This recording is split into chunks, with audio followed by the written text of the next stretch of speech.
How's everyone doing? Sure. Good. Some new Good. Yeah, faces. thanks. Some new faces here. Awesome. Great to have you all. So we got Mark, we got Sergey, Mikey, Jim, Patrick, Yep. and we'll see if Hey. anyone else pops in. Nice to meet you all. Nice to meet you. Too. Anybody out in California? Mm. No? East Coast? Yes. Yes. All East Coasters? Yeah, and then Sergey's over in Norway, so he's way east. Montreal. No, I'm a little more to the south. I'm from the Netherlands. So Oh, I Norway is a meant little east bit of up yeah. north. Netherlands, that's right. I was like, I knew it was an N. Sorry, Sergey. Yeah. It's like I have a decent memory, but sometimes it escapes me. So, I just meant you're east of even New York City. So, yeah, Oh yeah, further definitely, yeah. east. Yeah, we just keep moving east. I'm the furthest west, looks like. Right on. you're in Toronto. What's that? Where are you at? I'm in California. California. Okay. Yeah, so I'm in Southern California, kind of near San Diego. Hmm. Yeah. Nice. Did someone say Montreal? Yeah, somebody did. Oh, Yeah. Montreal. Oh, yeah. I want to go to Montreal. I've heard it's beautiful. Never been. Cute girls up, man. Cute girls there. I married a cute Canadian. That's why I'm here. Right on. I'll have to find a different reason. I'm already married with 2 kids, so yeah, so what do we want to jump into today? Anyone want to talk about anything or ask questions, or like maybe you just talk about what you're working on. If you want to go jump into music, we could jump into other things, but Well, if I may go, Chris, what I'm working on, what I was working on this afternoon is on the sunny side of the street, oh, nice. and I I was just played that wondering, today. Yeah, how cool! just shedding And that I was today. just wondering, what do we play over that second bar, that F sharp dominant for tenor? For tenor, yeah, that's a great question. I'm always, So, yeah.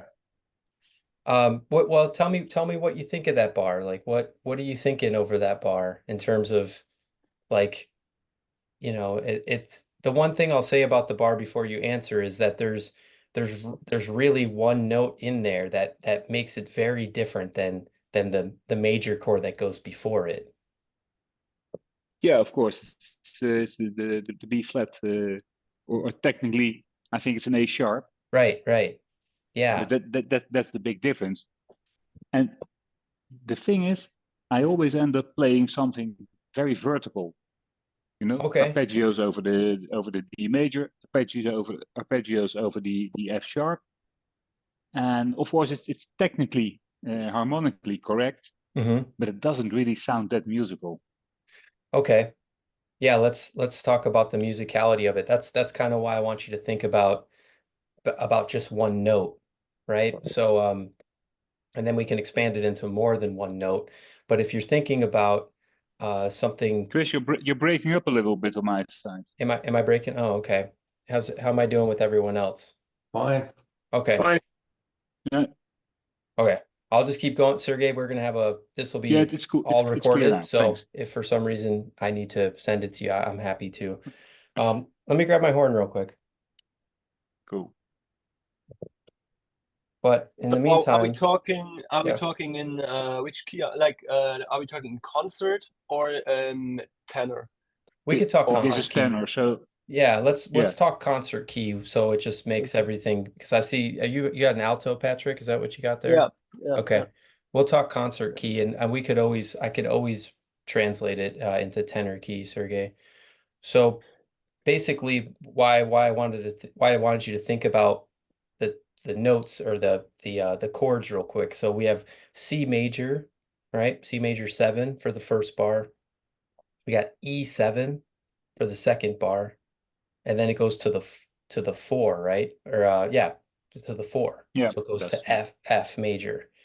And so thinking about those, there's a lot of common tones in those three chords. There's a ton of them. but there's also one very, colorful tone in there, and that would be the third of that E7 chord.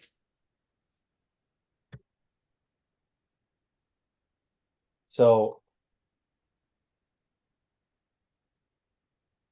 when we think about that, we can use that to our advantage. And you said you play like really vertical.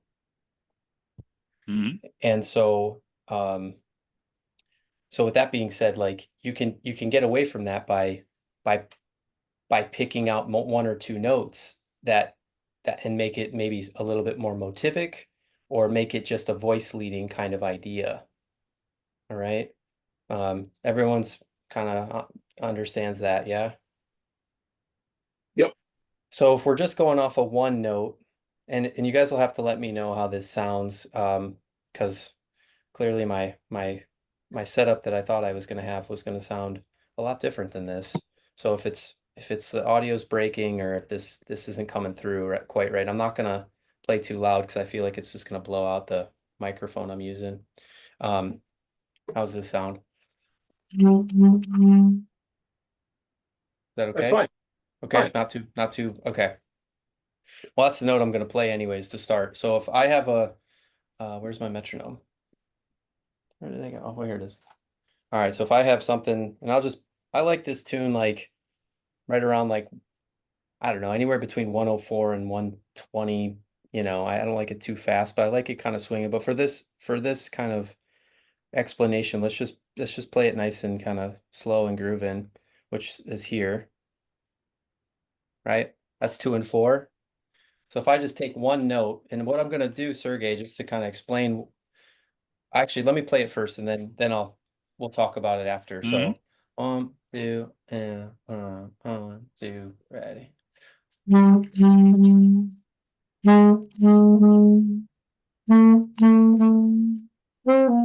Right, so the tune is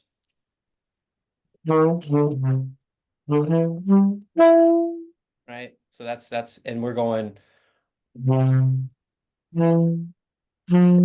right. So that's kind of the root. That's the roots of the chords. One, and then we go to the major third, right? Dominant, major 3 dominant, which is very strange. In a sense, not that strange, but and then we go to the 4. So I just played notes that basically highlighted, they were chord tones. I played, I started with the 5th of that C major, right? So G. Then I went to the 3rd. I just went a half step up to the 3rd of that E7. And then I went up another half step to the 3rd of the G7. So now we can kind of start playing with that and maybe do something like this, where we add another note. A 1, 2, and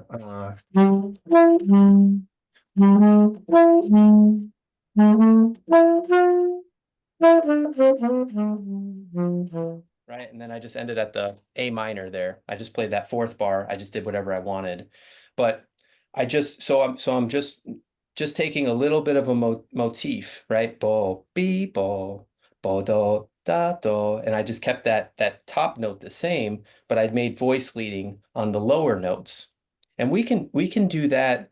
We can do that kind of even in a different way. Like here we go. I'll just play. I'm going to play, you'll hear what I play here. I'm going to keep those 3 same notes, those 3 notes I just talked about, and make a motif again, but I'm going to even keep it with a smaller interval. So I did a bigger interval. Now I want to keep a smaller interval. 1, 2, and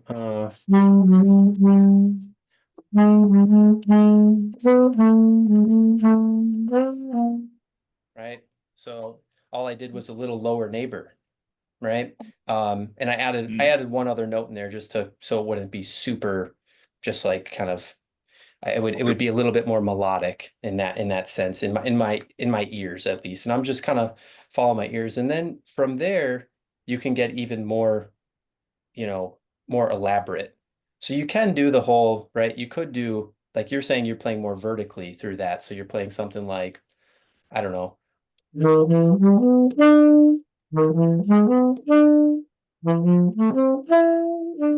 Something like that, where you're just playing the harmony as is, which also sounds very pretty if you make it rhythmic, right? If you maybe make it a little bit more rhythmic, it doesn't have to be so eighth notey and straight. It could be, you could play something 1, 2, 3,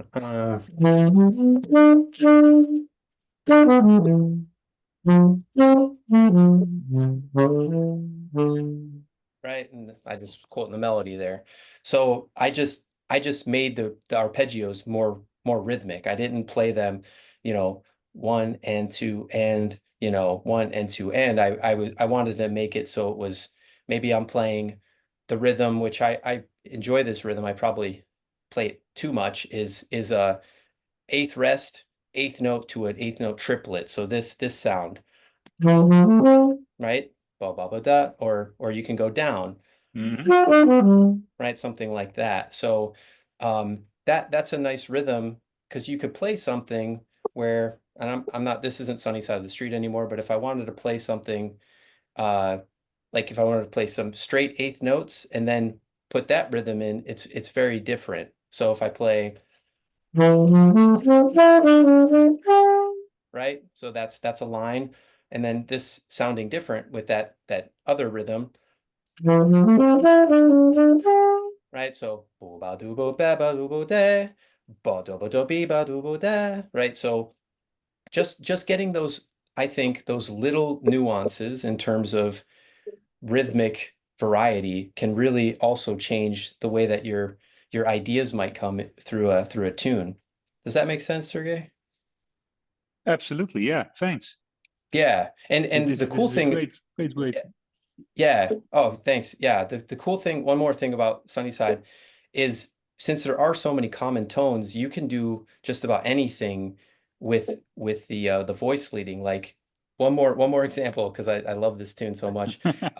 We're gonna use those same kind of guiding tones, those like what I was saying, those I guess those tones we're kind of expressing, but we're not gonna start with them. The other examples I started with them. Now this example I won't start with them. 2, 3.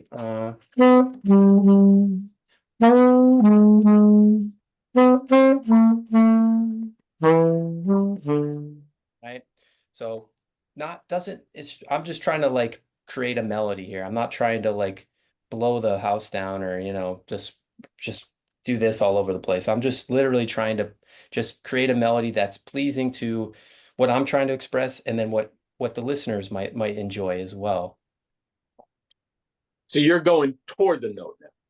Yeah, that time I started on a pretty common tone. So that time I started on the major seventh of that C major and then came down to the fifth. And I kept that major seventh until I got to the four chord, and then went up a half step. You could play that major seventh which is concert B. You could play that over that F that F major. It's a sharp 11 sound. It's gonna sound a little crunchy, but if you resolve it properly, that's okay. It's not a big deal. You could carry that all the way through. Um, I mean, you could play that note through the entire first 8 bars, or technically 16 bars, and be fine. It's just going to have a couple crunchy parts, but that tension is what makes the resolution so pretty. So we're okay. I mean, I'm okay with you playing sharp 11s. It's not a big deal. Some of my favorite solos like just sit on sharp 11s from like Miles and people. So yeah. Oh. So now, Yeah, since we're trying to make this hang as interactive as possible, and its themes will carry through hopefully to other hangs. Now, what next time we hang, Sergey, you're gonna have to just let us know how this is going in terms of how your melodic concept of the first couple bars of Sunny Side of the Street have evolved from us talking about it. oh, I'll be sure to do that. Yeah, of Cool. course. And you could always send me an email, it's all good to let me know how it's going. Cool. Thanks. Yeah. Hey, Barbara, how you doing? That's a great view out your backyard there.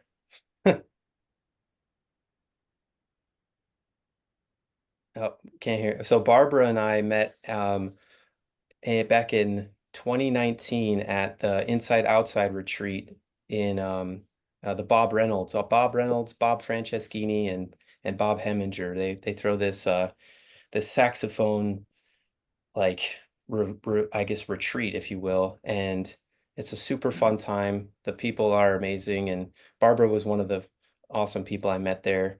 And yeah, they just had it back the first time this year since that time. They took a 5-year hiatus.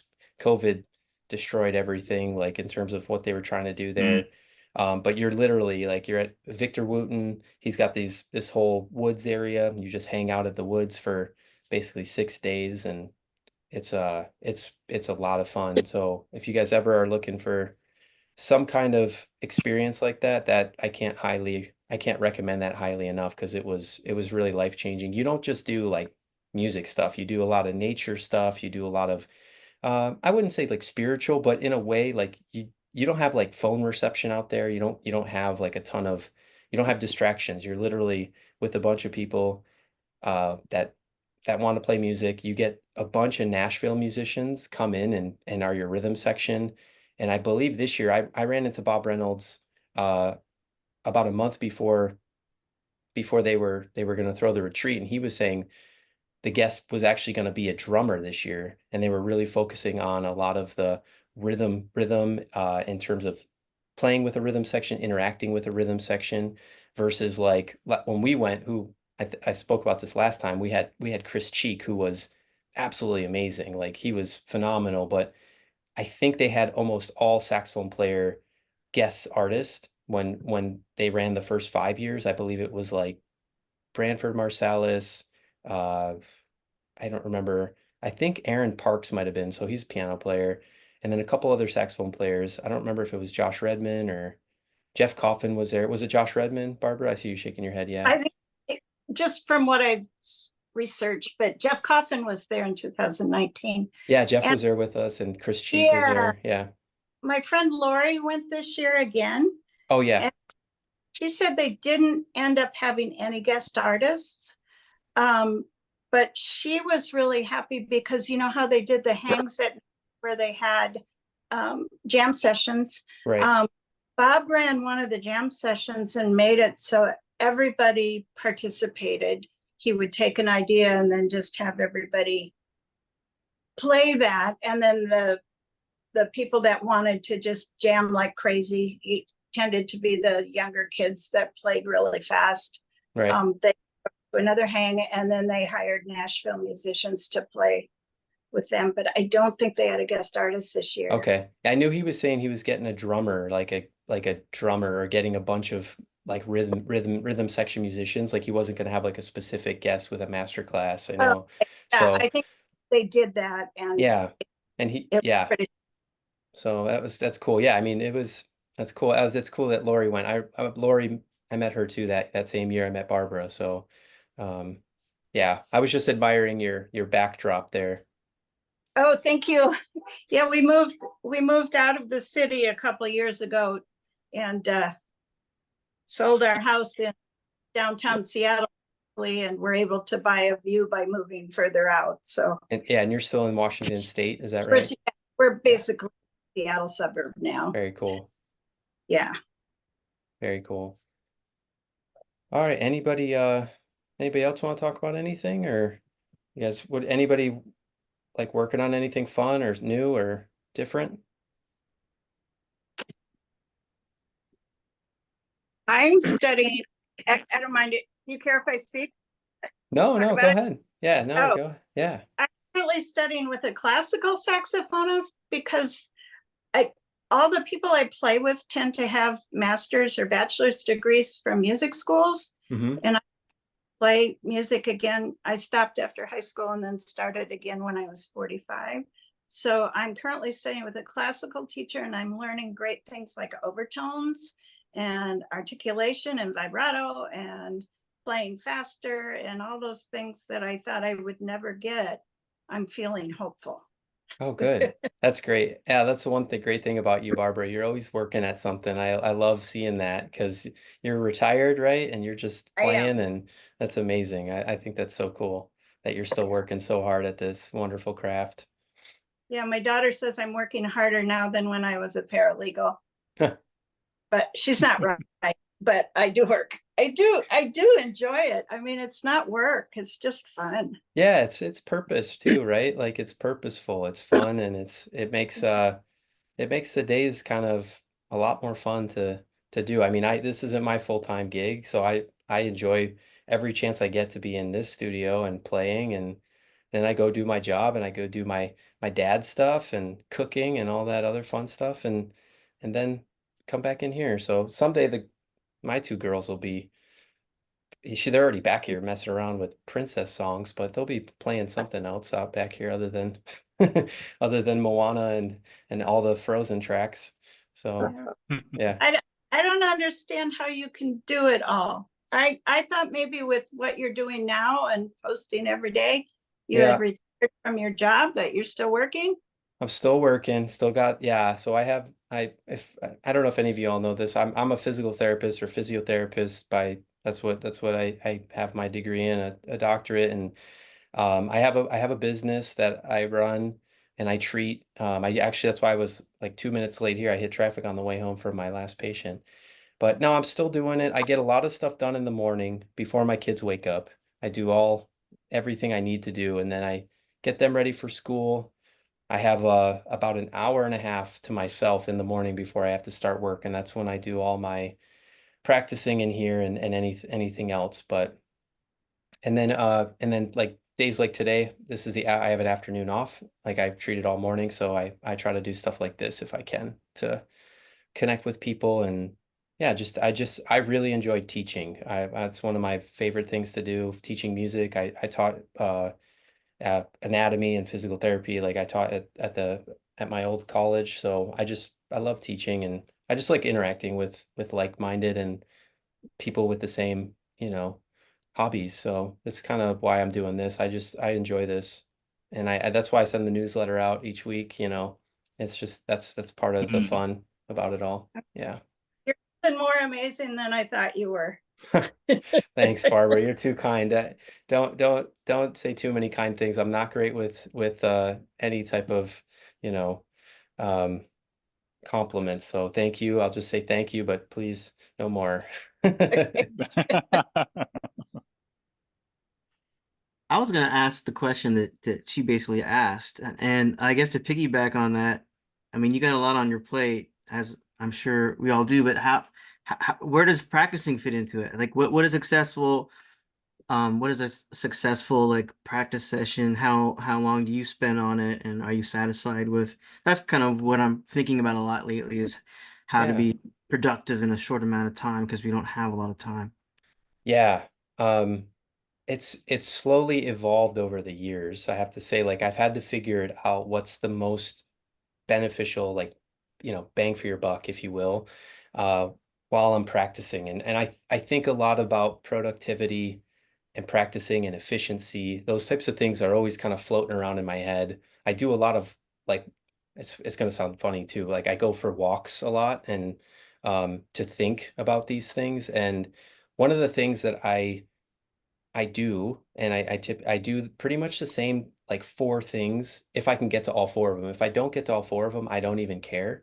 But if I get to two of them or one of them really deeply, that's fine. So I basically work on the same four things every time I come into the practice room, and that has something to do with time, with t tone, some sound stuff, and sometimes these are a combo, transcribing and then a tune. And those are the four things that kind of are really, really, the foundation of my practice session.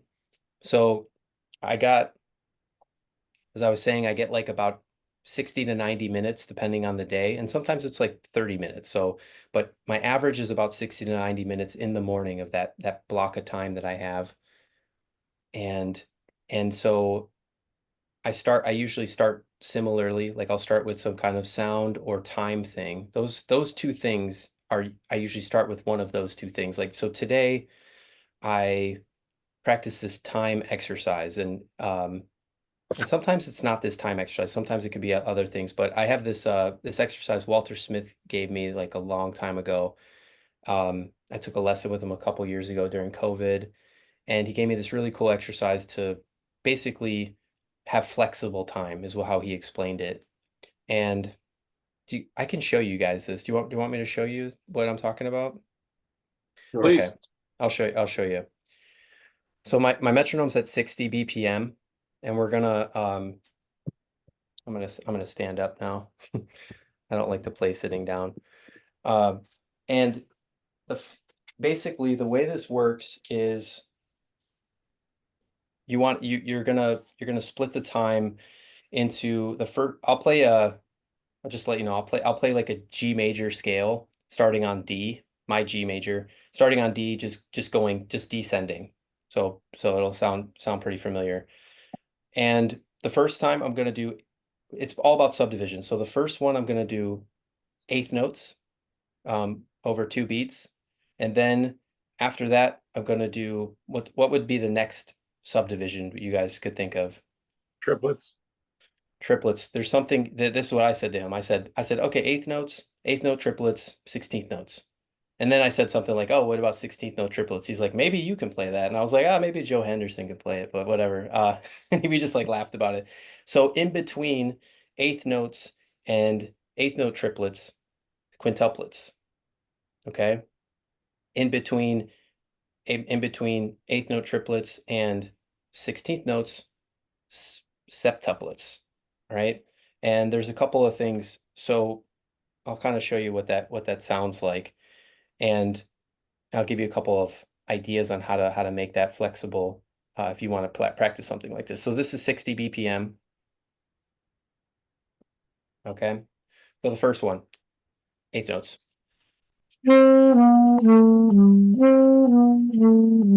Right. Pretty right on it. Okay. Now the quintuplets. Oh, sorry.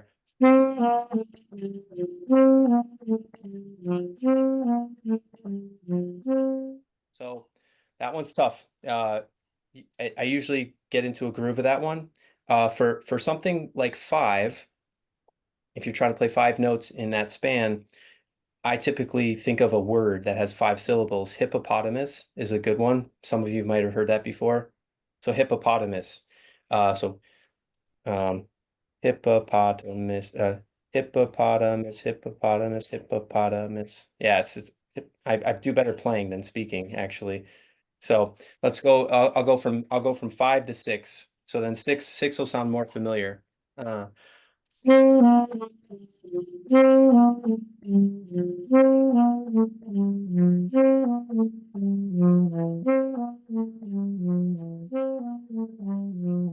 Right, so that's eighth note triplets. All right, now we'll go into 7. I'll do 6, then 7. Sorry, I'm back on hippopotamus. All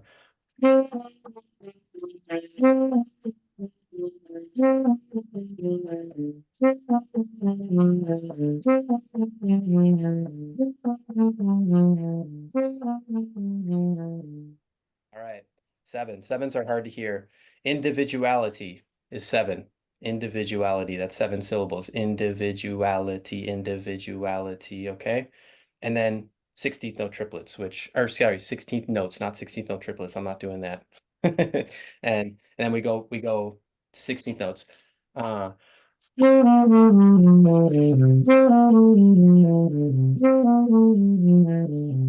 then you can go back up. Okay. Does that make sense? What I find, and that wasn't, I mean, it's a work in progress. This is everything is, right? And what I find with starting with something like that, it really centers me and focuses me for like the long session. And I'll spend 5-10 minutes on just that, and I'll get it like really dialed. And I start doing, instead of just major scales, like a major scale, I might do like a whole tone scale and do the whole range of the horn. So I'm not just hitting the same note on that downbeat, right? Especially for the 5s and the 7s. The 4, 6, and 8 are pretty, you're on the time. And the reason why Walter talks about this because everyone has a different style of playing, right? So some people are really on top of the beat. Some people are right in the middle. Some people are a little behind. And we have drummers who are going to be that way, and we're going to have bass players who are going to be that way. So what this does is it allows your time to be flexible versus like either really on top of the beat, really behind it, or right on it. And so that was kind of a really cool thing. And I find that it's it allows it rhythmically, it frees me up too.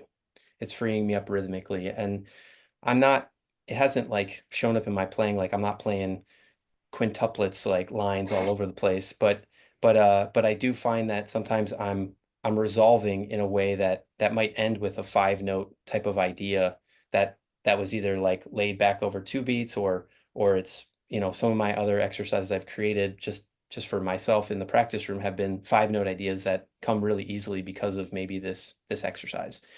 So if I don't start with a time thing like that, then I'll start with a sound, something for my tone, for sound, you know, development.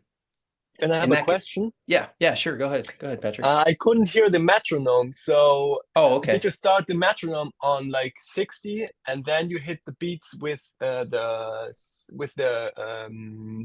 eighth notes, like da da Oh, da da yeah, I da think, da okay. da, like this, right? Yeah, so it was like this was the metronome. Hopefully you can hear the clapping, but Yeah. it was like do da dee Ah, da okay. do da dee, yeah, and then it was like ba ba do ba do dee da do da Ah, okay. do, and then do da do da do dee da da do da da. I think because of the setting on Zoom, I think it might have taken out the background noise. I apologize. I'll get this Thank you. dialed in for next time. I don't know why it didn't work. Like I said, I tested it earlier. I'm still thinking about that. I gotta drop that off of my brain. Uh yeah, so that's kind of, yeah, so it's basically like, yeah, just eighth notes, and you're basically doing 2 beats for everything. Do da dee da do da, and then in everything. Um Uh, and yeah, start as slow as you need. I just pick that. I kind of float between like mid 50s and like mid 70s. When I start getting into like the upper 70s into 80s, it starts getting like really difficult for me. So I'm just like, well, I could figure this out. I'd rather keep it so my ears are learning these rhythms versus me like trying to get super technical. It's not a technical exercise, it's more rhythmic. So um and um and so then I go into like a tone development thing or sound. one Yeah. question. Yeah, yeah. Like, do you feel sometimes like changing the meter, like just have each second beat, like uh where's my hands, like da da da da da da da, and then you go from that? Is that like helpful, I mean, or do you you could, think? yeah, you could shift everything. Like I have different time things that I do shift stuff. Mm. So for instance, I call that like departure points, and that's like another time thing I might warm up with. Right now, I'm just super into this Walter Smith like warm up, and I was just trying to answer Mikey's question with Yeah. how I get started, and like so, and how I am effective with my practice. But yes, like if it's something like that, like I might do like a tune, like, and we could talk about this when we go over like what I do for tunes and stuff, but I might practice a tune where I'm playing different departure points. So even if I'm just playing 3/8 notes, like if this is the time, 1 2 3 4, boo boo dot, boo boo dot, like that's one, boo boo dot, that's on one. And then I might go one, two, Okay. three, four, ba doo bop, Okay. ba-doo Okay. bop, right? And then I'm off of the and a one, then I'm on two, then I'm on the and a two. And I might just play through a whole tune where I'm just picking a certain departure point and playing through that. So I feel what it feels like to start on the and a one, what it feels like to start on the and a two, on three, on the and a three, all the way to four and on the and a four. So then I'm anticipating the next chord. So stuff like that. So I do that. I think with this activity that Walter gave me, I just stick to the way he taught it to me, and I don't really deviate from that because I think it's I don't know. I think he gave it to me this way for a specific reason, and it's just to have that flexible time, to hear that flexibility in time of being behind the beat, being on top, or being right on it. And um, what I find is it after 5 10 minutes of that, Mikey, I get so dialed into the metronome, or I'll put Drum Genius on and just have like Elvin playing or something or whatever, and just trying to lock into that and hearing not just where I'm lining up with the beat, but also what's happening, what else is happening in maybe with the drummer that's playing. And that just kind of opens up my ears, and I'm kind of automatic here, and get more getting the feel of the rhythm versus like, counting or anything like that. So Quick interject, yeah. quick interjected question, tagging on where he was with that. So you're a 3-note cell. You try, you play over changes 1 and 2, Mhm. 1, 2, and then and 2 and so forth, all through the 3 possibilities, all for many possibilities. Would you, I would think, expand that under 4-note cells, 5-note cells? Yeah. I'd even get to a point where before I even go to 4 and 5-note cells, what I'll do is I'll then say, okay, on the first bar, I'm gonna play on the beat. I could pick any beat to be Yeah. on. Maybe it's 2. Maybe I go 2 and 3, Right. and then the next one I have to start on the Right. right? Doing And all 3 of the and. possibilities. Yeah, Right. so I might just, and so I might just, before I even add notes in there, because I think in terms of when you're learning these new techniques, and if it's something brand new to you, the less is more, in my opinion, like restricting it. So restricting the notes, if I'm having like, even if I'm playing the same note, like even if it's just the same note repeated, do da da, do da da, Yeah. Yeah. and versus like picking a bunch of notes, I might just pick 2 notes to go back and forth through and make sure that I'm hitting those rhythms. So I might be on the beat for the first bar, off the beat for the second bar, on the beat for the third bar, and every other bar I'm switching, and that might be my next one. And then I might say, okay, I got that down. Now I'm going to flip-flop that. The first bar, I'm going to be off the beat. The second bar, I'm going to be on the beat, Yeah. and then Yeah. take it through a Yeah. chorus. And then I might free myself up and say, okay, I can choose whether it be on or off the beat in any bar. Because the cool part, what happens is when you start, maybe you start on the and of 3, and you're playing 3 notes, right? So you're playing the and of 3, 4, and the and of 4. But what if you decide, oh, I want to play right on 1? So now I'm going 1, 2, 3, ba do ba, right? So then I'm just carrying that line out. But you have to realize, okay, well, I played my 3 notes on that bar. So now I got to sit out for, 2.5 beats, and then so that also is also in a roundabout way, it's kind of changing the way you might phrase, or the way you might think about a tune, which is kind of cool.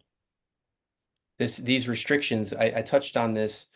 I don't know if it was like a video I did a long time ago, but I think finding these restrictions really helps create a lot more creativity in the practice room. If you restrict yourself, Jeff and I talked about this a little bit last time when we were here in the hang. When you restrict yourself to little, maybe it's the range of your instrument, or maybe it's a certain amount of notes, or maybe it's like you can only play between beats 1 and 3. You can't play on beat 4. You can't ever play on beat 1, stuff like that. It's gonna up your creativity level because you have less thinking, and you have less space. So Right. If you're doing a time restriction, you're leaving that open space. You have that space where you can think of the next idea. right, exactly. And doing a range restriction, that's cool, because then you can set just a certain spot. Everybody's usual trouble spots on the horns are usually the high register, low register. Right. Yeah. What if you played a whole entire chorus from A above the staff to D? Then you only got those, what is that? 1, 2, 3, 4, 5, 6 notes. You only got 6 notes. Maybe we'll get you, Right. and then see how creative you can get with that. How often do we hear Brecker in solos just sitting at low register for half a chorus before he screams into 3? Right. Right. Okay. Yeah. And I think that it also, if you make yourself do that, it can create some more, like you're saying, like a lot more variation dynamically in your solos. If you're used to playing, like, I mean, obviously a lot of stuff that happens in the practice room, it doesn't have to go straight to the bandstand. Like, I'll play something 1,000 times in here, you guys will never hear it, and then I could bring it to the bandstand, and maybe hopefully blow people away with it, right? But that's something I practice in here. But if it's specific stuff like that, and you're getting used to you know, you probably wouldn't play a whole solo with two notes, you know, in this specific range. But if you're comfortable with being up there and you know certain things sound good, that you've experimented with, then you can incorporate that into the rest of your repertoire and make it organically happen. And that's kind of one of the things that actually Chris Cheek did talk about back in 2019 about creating these kind of feelings of how you're creating and developing your solo. So Chris, would you demonstrate a little bit of that, like when you start on the 2 and start on the like the end of 3, going through that? yeah, sure. I'll do yeah, no problem.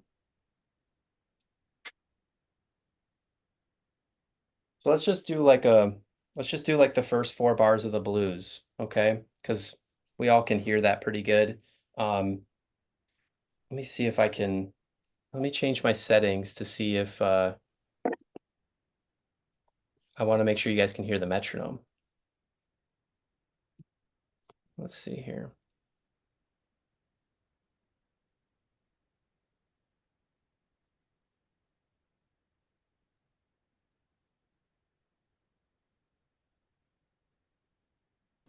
All right. Can you guys hear the metronome? Let me know. Yes. Okay. So if I play, let me see if you can hear it now. You still hear the metronome when I play? Okay. All right. All right, so we'll just play like a blues, okay? And I'll just play like, let's just play beat 2. I'm just gonna play beat 2 of each bar. And to keep it even more restricted, I'm gonna keep I'm gonna play like the 3, 5, 7. So it'll sound like you're gonna hear like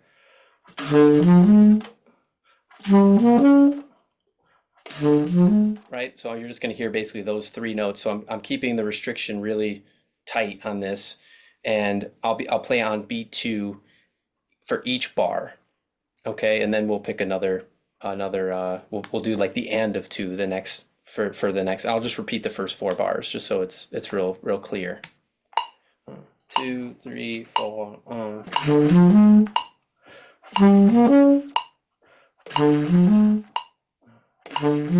Right? Okay. So now let's do the and of 2. Barbara, does that make sense?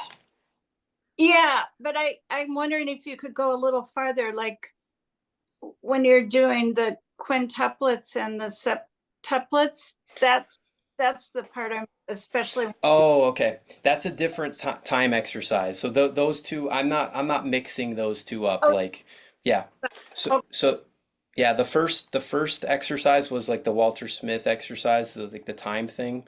This is a different. This is just an explanation of another time exercise I might do when I'm practicing tunes or time. Yeah. Thank you. That makes sense. Oh yeah. I haven't quite like. Yeah, I haven't quite mastered like getting I'm definitely not septuplets. Quintuplets are getting a lot more familiar, but not the septuplets. That's at least a year away of me figuring out some of that stuff. Yeah, I play a lot of that in the big band music that we play. There's a lot of quintuplets and septuplets, and so that Walter exercise you do, I've been doing, but I got it from a guy named Dan Grasser. Okay, cool. That name sounds really familiar. Like I don't know why that name sounds familiar. Books called Chop. And then a book I'm working with is the Saxophone Manual Guide for Developing Fundamentals. And okay, that exercise. Cool. Very cool. Yeah, so just to kind of close the loop on this exercise, if I wanted to start from the and of 2, it would sound like you'd get a little, or even the and of 1. Let's do the and of 2 because it'll just be. So I start on the beat, and now we'll go off the beat. 1, 2, 3, 4.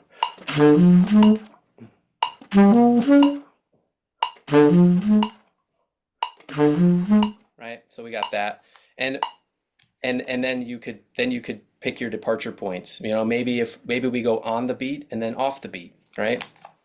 1, 2, 3, 4.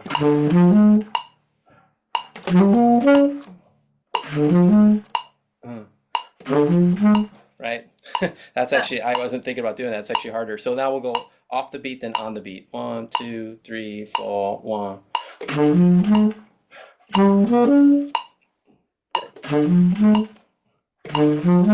Right? So Yeah. it gives it a really cool time feel when you can, and then you can just play with that. Like you don't have to pick 2 and the and of 2. You could do like 2 and the and of 3, and that's going to be like, pretty cool. I could talk about time stuff all day that I do. I have like that one.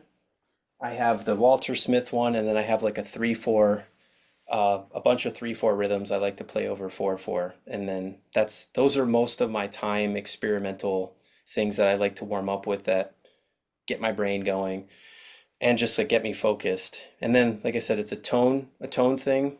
But we'll get to your answer, Mikey, as long as it takes. So about 5 to 10 minutes of time, maybe 15 if I'm really digging into it. Then I'll get into some tone development stuff, whether it's like what Barbara's working on with some overtones, or it's pitch matching, or I will just sit there with a tuner and pick a note to start on. Let's say C sharp, and I'll just sit there with a tuner, get it in tune. I use the TE tuner app, which I like the little guy that smiles. That's just cool.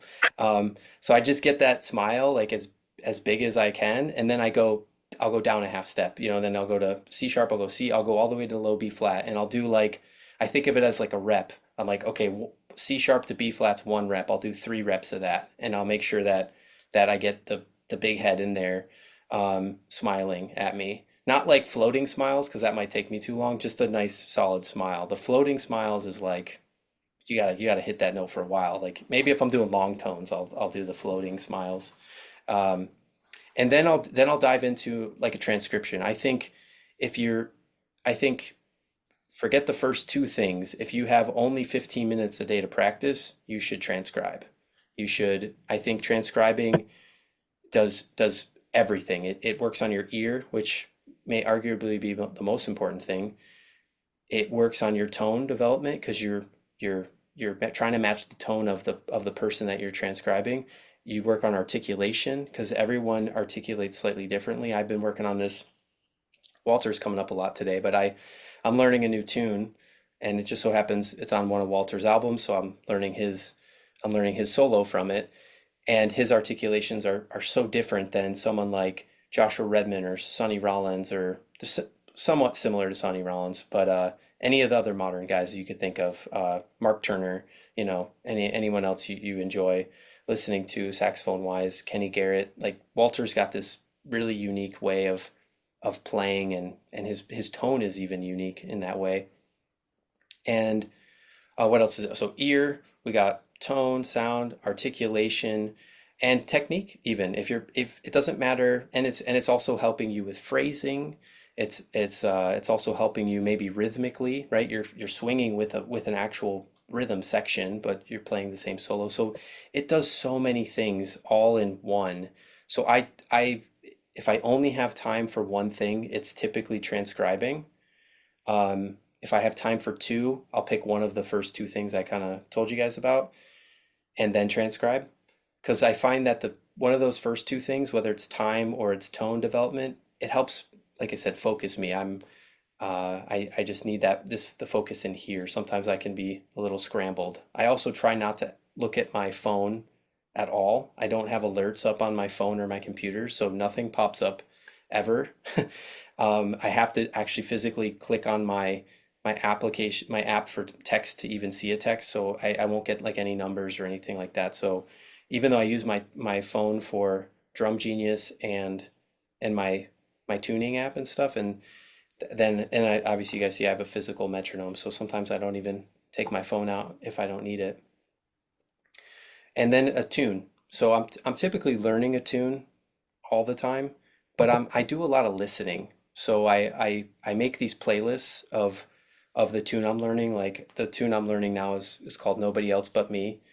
And so I have, you like that one, Patrick? Is that, you into that? Sweet. That's a great tune. So I got this Will Vincent version of it. I'm sure Patrick's heard of it. You heard the Will Vincent version of Nobody Else But Me? Oh, you're gonna love that. If you like Will Vinson, man, he's absolutely killing on there. I got the Walter Smith one. There's a really great Brad Meldau. There's a couple of really great Brad Meldau ones, and then Peter Bernstein. There's a couple of Peter Bernstein ones. There's this really beautiful one of it's Peter Bernstein, Larry Goldings, and Bill Stewart live at Smalls, and it's phenomenal. So that's yeah. So I'll put those on a playlist, and I'll that's how I learn to tune. And then I'll when I come in here, instead of transcribing like a solo, I might transcribe the tune to get the chords. And that's kind of my transcription for the day. So it's not always a transcribe solo. Sometimes it's transcribing a tune.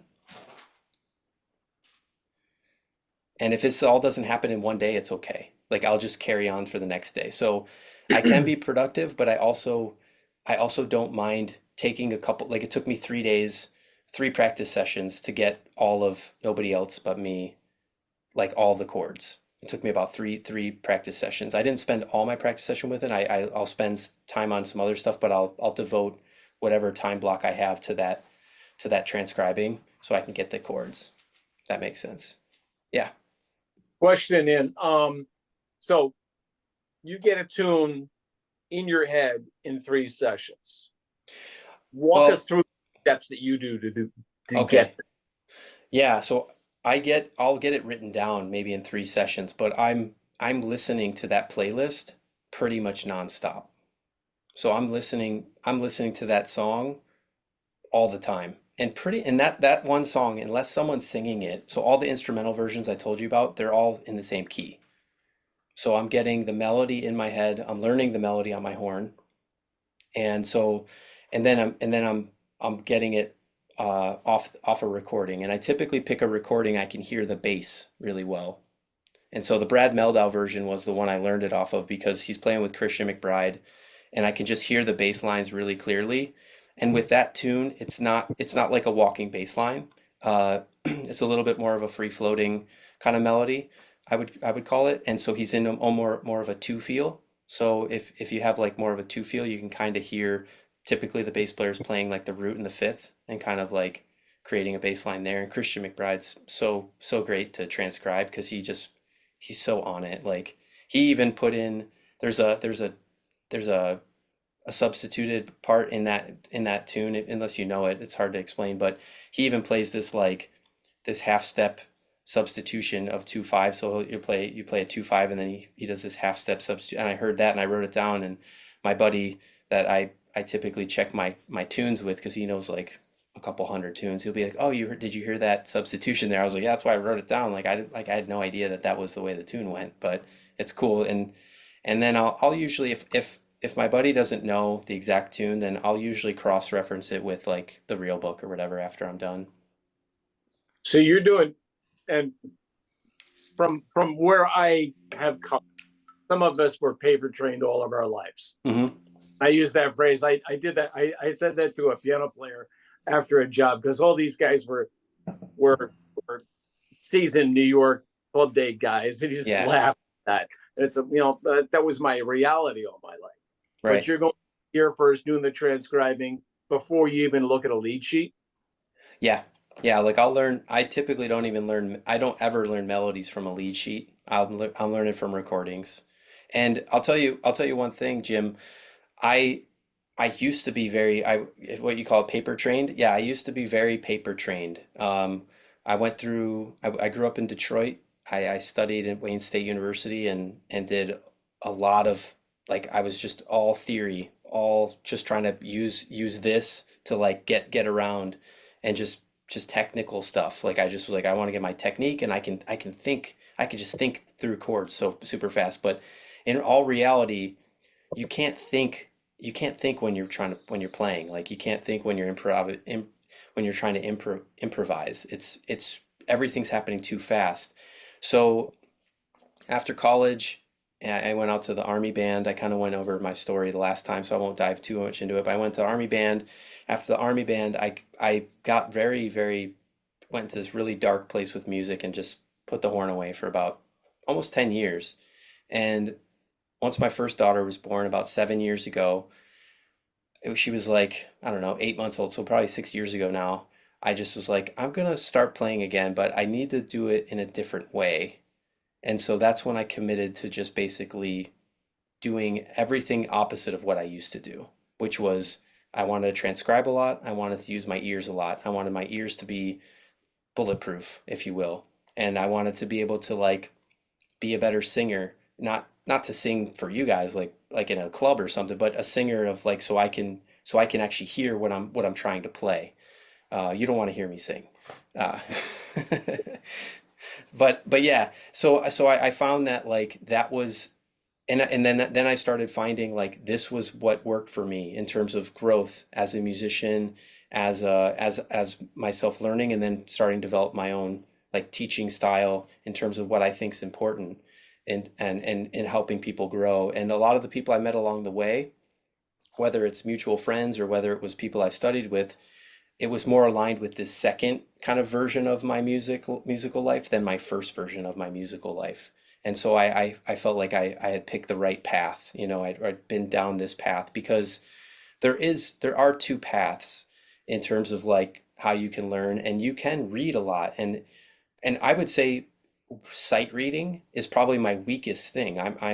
But I can use audiation. Audiation is a method of like you see notes on a page and you can hear them in your head, right?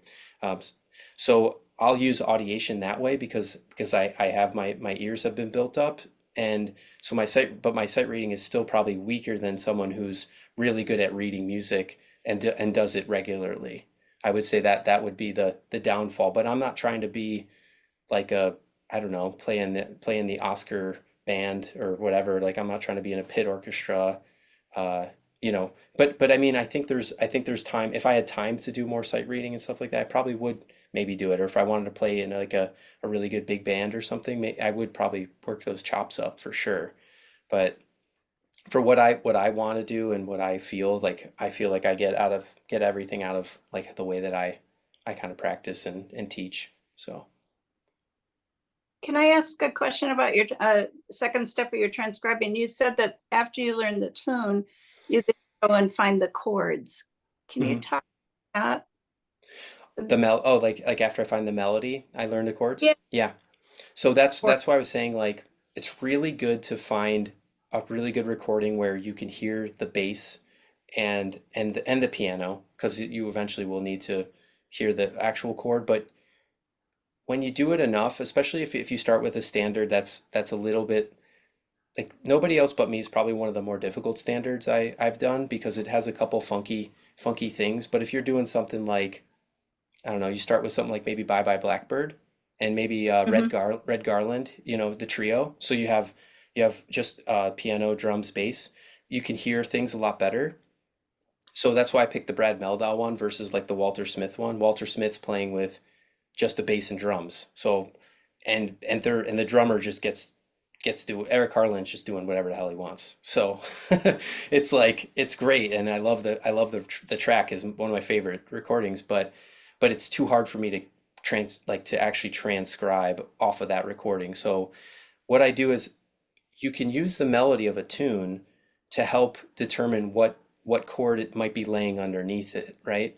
So if we take, for instance, like the Bye Bye Blackbird example, um, you're playing the first note is concert A, like it's all concert A. It's like ba ba ba ba be da da. I don't have perfect pitch. That might not be concert A, but let's see what it is.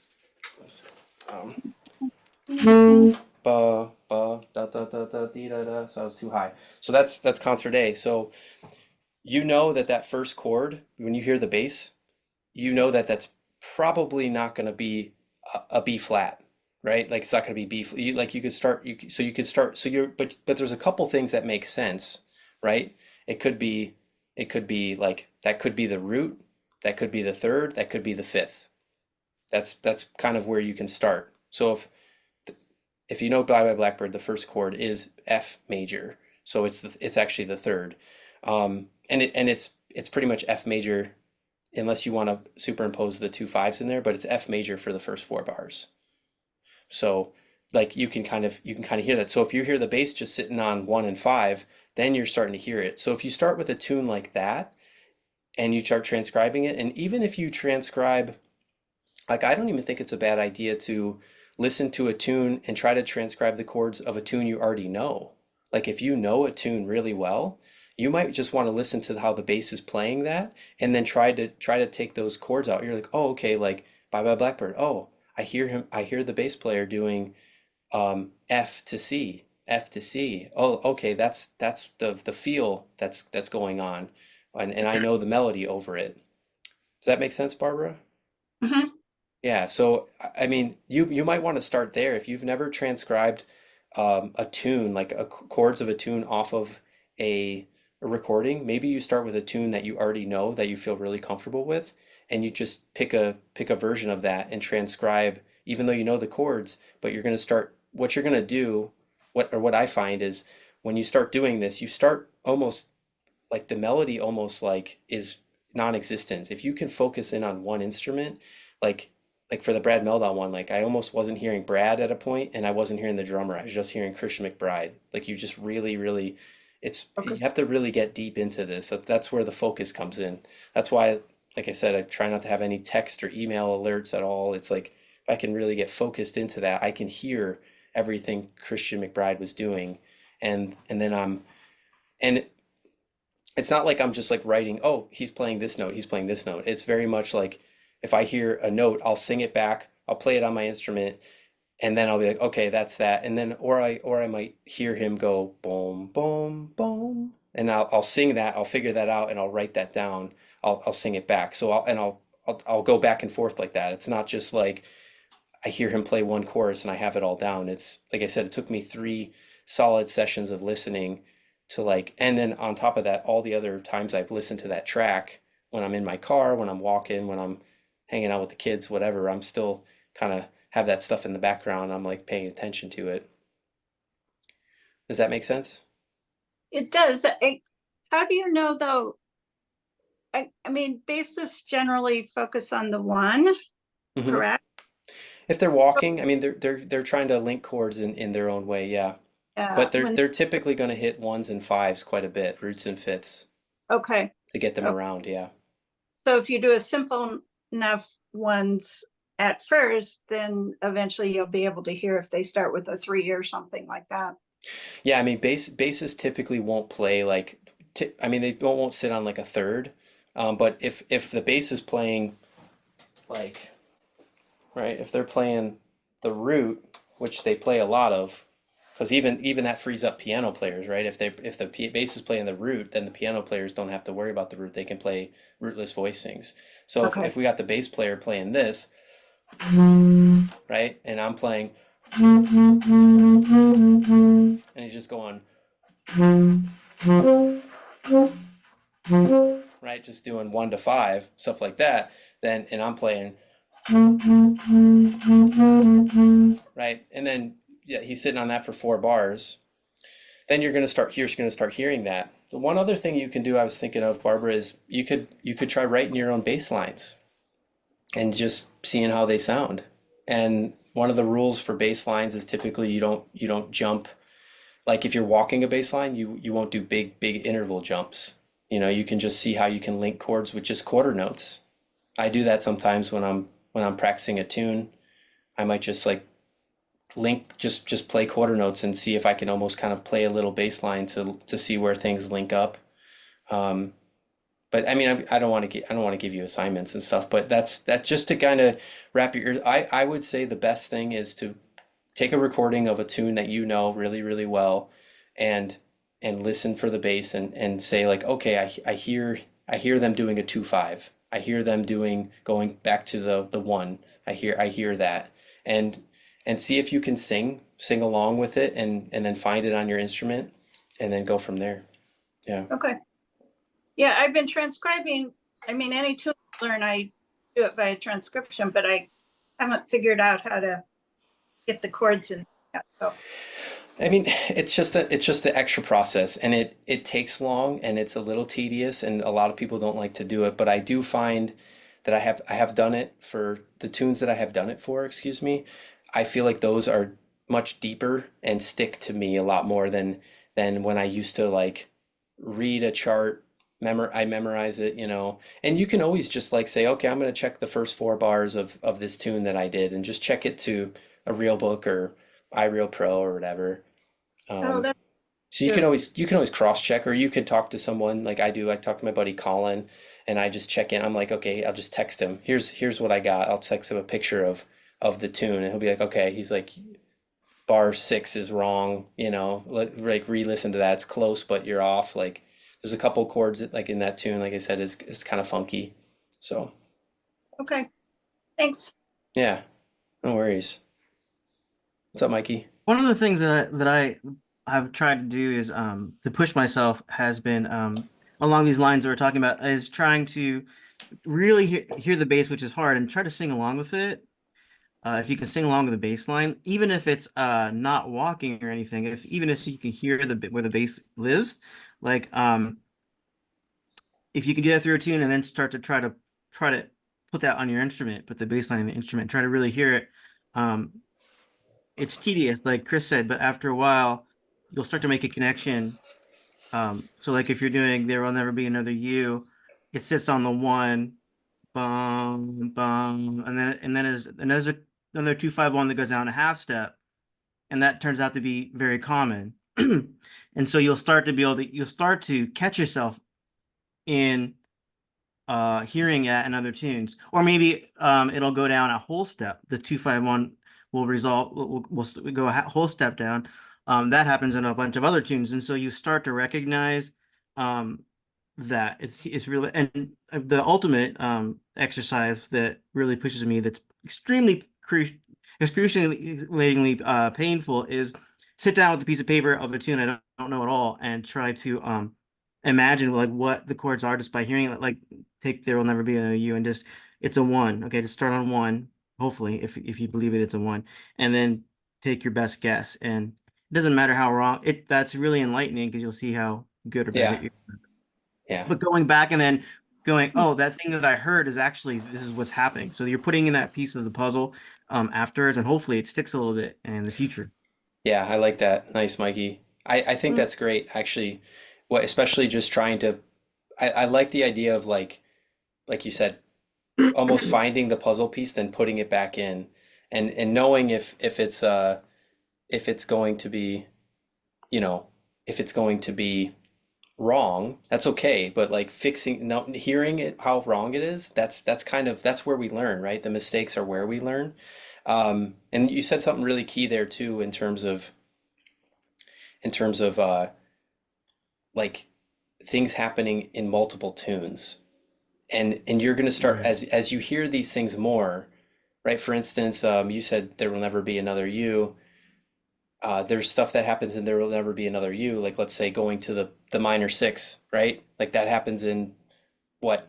My Right. Shining Hour. Like, I mean, you name all the tunes that's happening to. Sometimes it's even happening in the same key.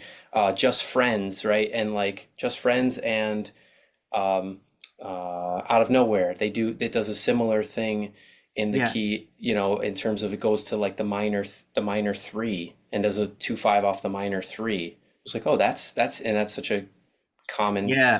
And yeah, that your trick would have been tough with Just Friends. You're like, oh, hopefully this is the 1 chord, and Just Friends starts on the 4, right? And then So then you put it together eventually, though, and you get to figure out that, right. But like one of the things that now that I've heard it a couple times, I figured it out several times. Like whenever I hear like it's coming from the 6, it'll go to like, you got that in the second half of a form, it'll go to like the dominant 2, like the 2-7, before it goes to a minor 2-7 to turn it around.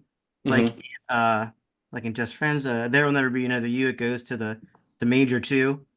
Right. That happens so frequently that now it's like whenever I hear that in any tune, I'm like, oh, there's a dominant 2. Yeah, dominant 2, right. Yeah.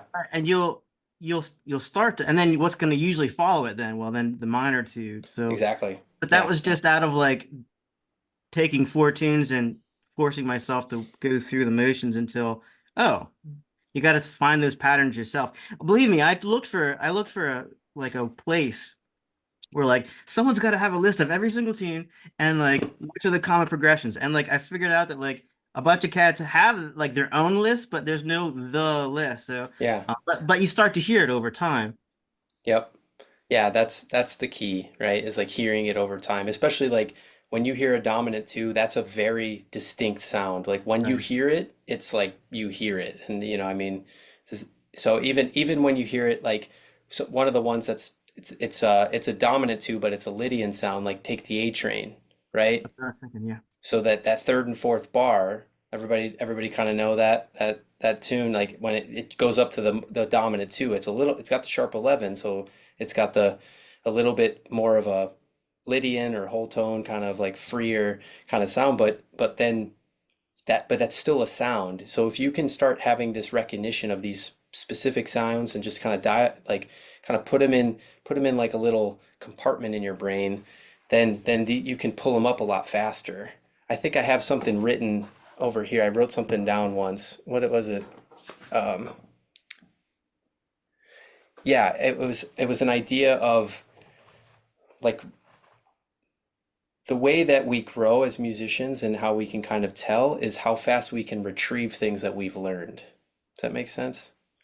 Yeah. So that retrieval, like the dominant two sound, if you're just hearing a song for the first time and maybe it's a 16 bar tune or something and it's got that dominant two, you're like, oh, what is that? I know that sound. Oh, okay, that's a dominant two. What key are we in?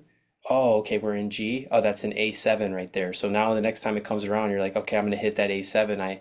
I got that. I got that in my Rolodex back here, and I retrieved it fast. And these cats in New York and some of these really great musicians, their retrieval is like this, and that's because their ears are, you know, way up there, and everything else is way up there, and they've had years and years of just gigging, they've had this interaction with each other where, but I think my buddy Colin did tell me once, he's like, when you hit about 100 tunes, like you learn 100 tunes, he's like, you pretty much can know every tune. Because I'm like, how many tunes do you know? He's like, oh, probably like 400. He's got like a list. And I was like, how did you like learn 400 tunes? He's just like, well, after about 100 tunes, like you pretty much have learned almost every single type of progression, and there are some, obviously there's some stuff through like the 60s and 70s, like McCoy Tyner, and like there's like a little bit of more of the hard bop stuff that has like Freddie Hubbard, they have their own kind of things, but he's talking about like standards and stuff that, and bebop tunes. Yeah, so like, but I've even learned, I don't have 100 tunes. I don't have 100 tunes down. I have probably about 50 or 60 like that I know. I know like 80% of those I know, like they're like my A list. I don't have to think about them. The other 20% are like kind of B list, meaning like I know it, but if let me just listen to it like once. So I kind of like, I like the idea of having different lists of, and then if there's a tune I should know, I put it on my list of shame and learn that one. That's what I call it. You should see my play along set. I have this like list of shame just going there. I started putting all the tunes I know on my list of shame, so I don't feel, so I'm just like, okay, my list of shame's getting longer. It's the tunes I know, so I just kind of have a fun name for it. Yeah. Can I ask another question? Friend Colin, is he a bass player or a saxophonist? He plays everything. He's saxophone mostly and piano. Yeah.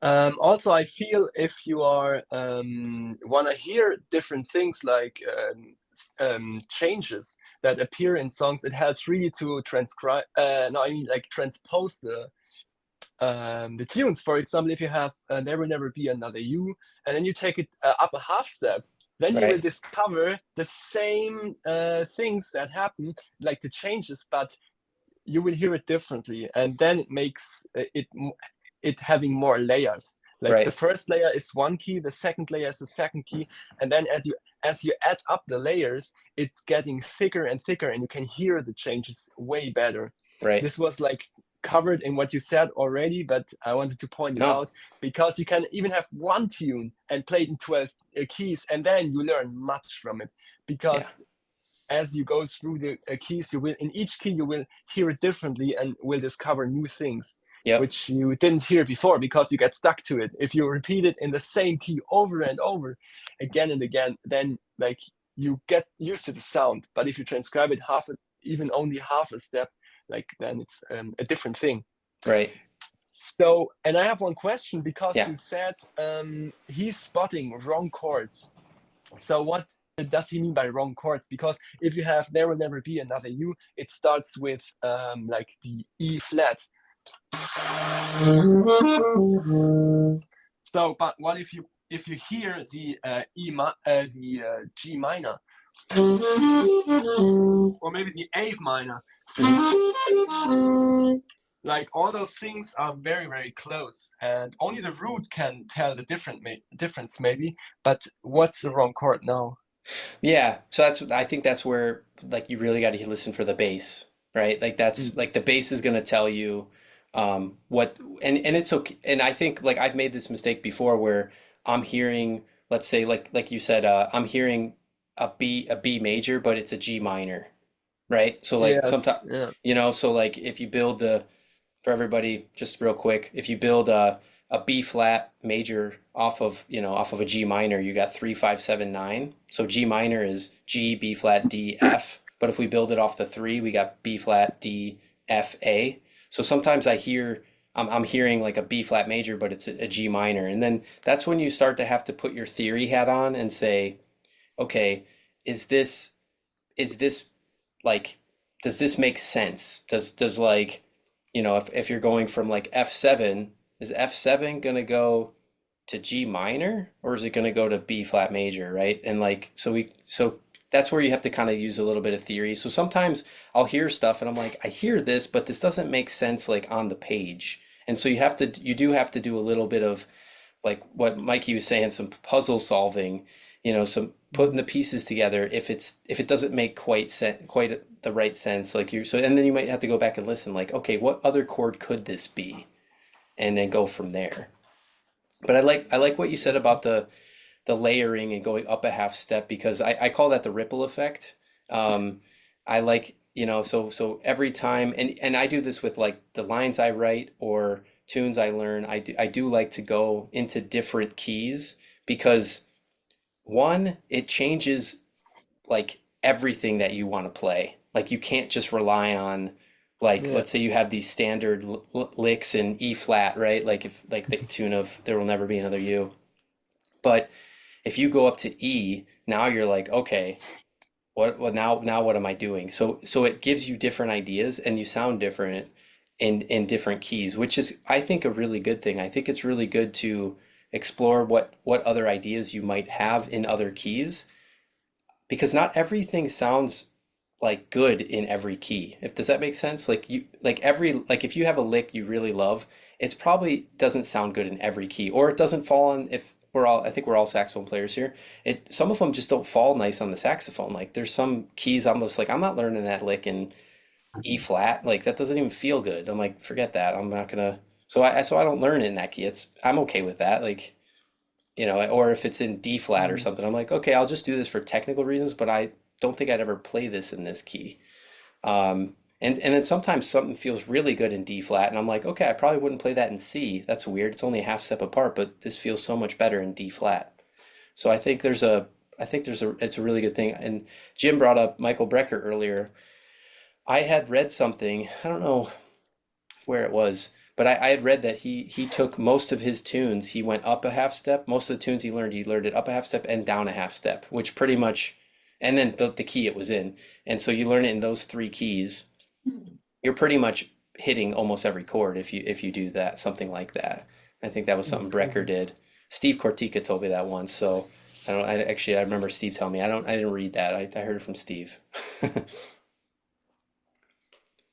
Yeah. So I have one question about like hearing the chords. Do you refer then if you ask your friend like to a specific recording? Because sometimes there is different Yeah, changes of the same tune. Yeah, we were listening to the same recording for that one. We were Okay. listening to the Brad Meldau one. Okay. But like I said, that tune is a unique tune where I've never heard, unless it's someone singing it. Like I have a version from Sarah Vaughan and Tony Bennett. They sing it in a different key, but every instrumental version I've heard of that tune has been all in the same key. I don't think I've heard that tune played in a different key. Peter Bernstein sometimes does like a opening chorus of like free guitar that he'll put, I think it's like a minor third up, and then he'll drop it down to like the actual key that everyone plays it in. But that's about the extent of that. So, but it's I think getting it, we're so lucky. We have so much access to recordings now. You could pretty much find a good recording of any tune at this point to transcribe off of. What's up, Barbara? Oh, you're muted. I think when you log back in, you got muted. Mark, you've been quiet, man. You have anything? No, I'm learning a lot here. Oh, cool. There's a lot Yeah. to absorb. Nice. It's very interesting, and a lot of different ideas that I think I'm gonna try. Give me a Great. little scope. You're a saxophone player? Yes. Oh, very cool. Yeah. I know you've been so quiet just hanging out there. Well, I don't do the Zoom too much anyway, but Oh, no worries. Yeah, it's good to have you on here. I see you got a little friend. I saw your cat. oh yeah. Nice. He's cruising over there. What I do have one question for you, Yeah. just out of curiosity. Mhm. What band were you in the Army? I was in two bands. So I started out at Fort Lee, was my first band in Virginia, and then I went to the 25th Infantry Division in the Hawaii band. I was out in Hawaii. Yeah. Okay. Were you in the All right. Army? Yes. Oh, Yes. where were you? Well, all over. I was All in over. 20, so Okay. I did a little bit in the 25th Infantry Division, but it was at Fort Lewis in Washington. It was a slice over in Oh, interesting. Fort. Oh, So very I'm cool. familiar with Washington, where Barbara, was it Barbara? Yeah, Barbara. Yeah. Yeah, she was Okay. where she lived, and I probably lived around there too. Yeah. Yeah, that's where Fort Lewis is, kind of by that Seattle area, right? Yeah, yeah, Yeah. It's a big base. yeah, It's one yeah. of the big ones. Yeah. Very cool. Well, thank you for your service. Well, thank you too. And I know your friend Jeff. I see Yeah. him on YouTube and stuff a lot. I'm not that far from him. Oh yeah. Oh, you should hit him up then. Yeah, he's Yeah, great. GV's, yeah, yeah, he's the best. He's one of the best dudes going out there, and he's not just, I'm talking about human beings, but he's an right. absolute monster musician too. But Yeah. he's just such a good person. He's a great person. Hey, Mark, are you living in the Hudson Valley? Yes. Whereabouts? I'm from there. Oh, you are? I'm in around Gardner. Gardner, Okay. New Paltz area. I just sold my Montgomery house about 2 years ago. I lived there for 26 years teaching in Orange County. Okay. Yeah, I had Jeff playing my big band whenever I could get him. Oh, really? Yeah. What band is that? It was a band called the New York Swing Exchange. Okay.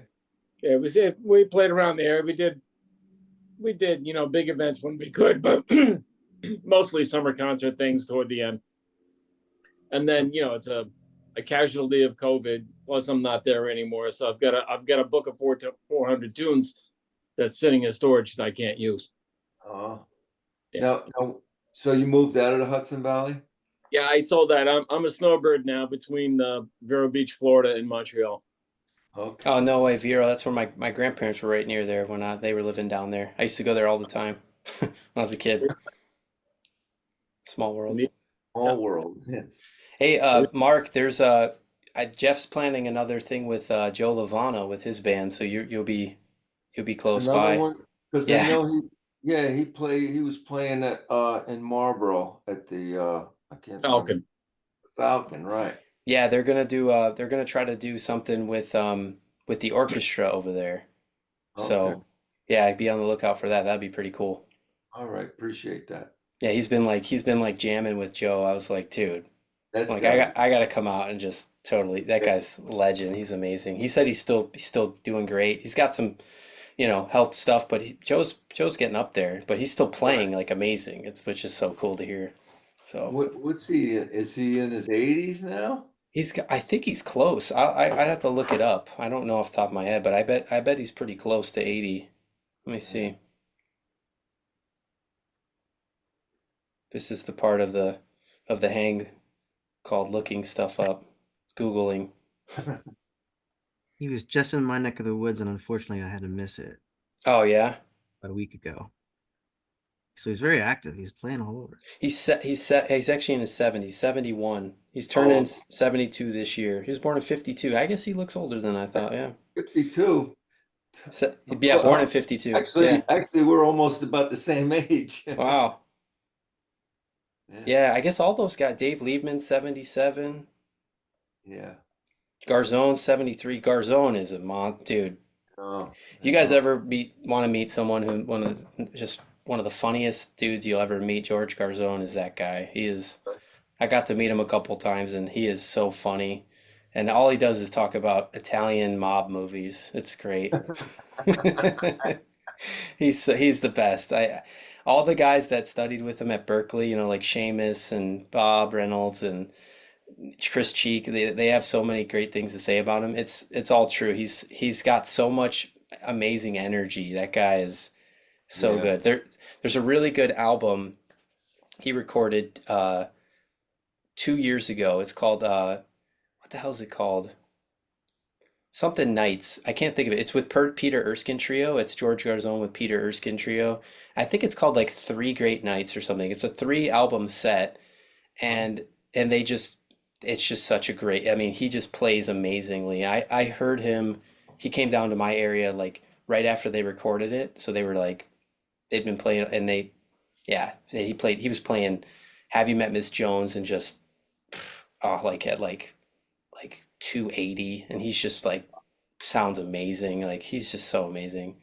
Him and Bergonzi blow me away. Both those guys just still playing at such a high level, and they're well into their 70s. I saw Bergonzi a few months ago too, and he looks great. Like he's doing yoga and stuff every day. Like he's really doing a wonderful job taking care of himself.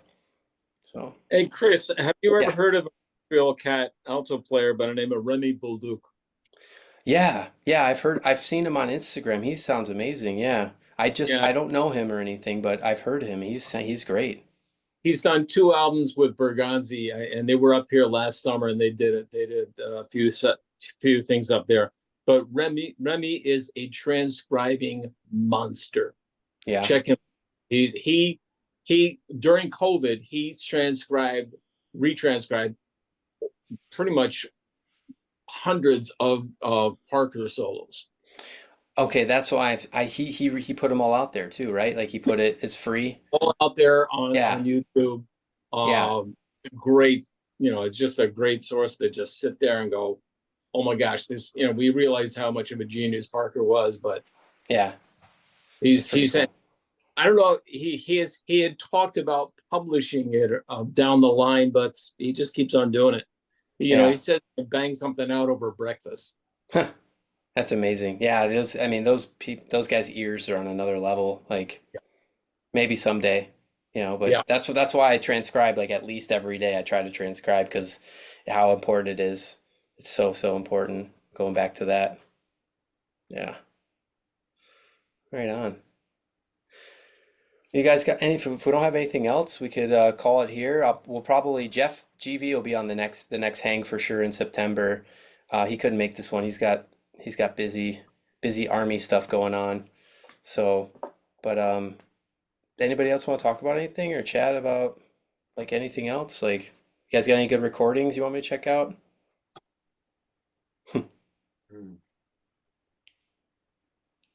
It's probably can't think of. Yeah. I was thinking a lot about when the Brad Meldau, nobody else but me. I transcribed his solo, Brad's solo on. Oh, nice. My only transcription of a piano player, which was a unique challenge because I focus on the right hand, but there's some points where it's so intertwined you had to make something work to make it go together. But just the first couple, I would recommend, man, everyone hit the first 4 bars of that because it's his rhythm and time is so like great, so free, Yeah. but so tasteful, I guess I should say. Yeah, it's so good. from the first note, it's just brilliant. Or just practicing along with it. Singing along with it would be amazing. So yeah, that's such a good tune, such a good record. I love that. Yeah. He's I know what you're talking about where everything's intertwined. Sometimes Brad, he does this amazing thing where he'll hold this right hand thing and he'll do this repetitive rhythm and then he'll just play with his left hand and he'll just Yeah. be like it's not out of time, but he's just doing something so amazing. I'm just like, man, how does he even do that? It's like he's so unreal. But that album's awesome. Mikey, check out that Larry Goldings, Peter Bernstein, Stewart album, Live at Smalls. And I'm actually going to do a video on Larry Golding's solo on that because it's like we got into this last time on the last hang, but telling a story through like soloing, how to tell a story. And I think that might be one of the best examples of telling a story through a solo because he just almost every line has some form of connection to the line that came before it.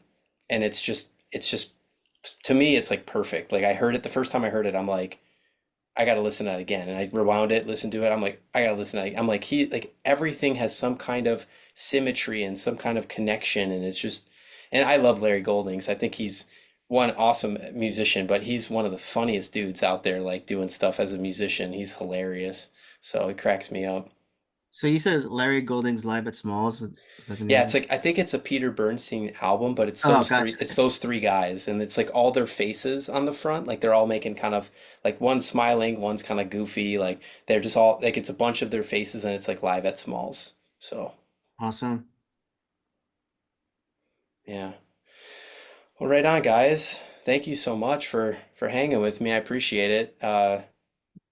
If you're on the email list, it'll definitely be announcement on the for the next hang.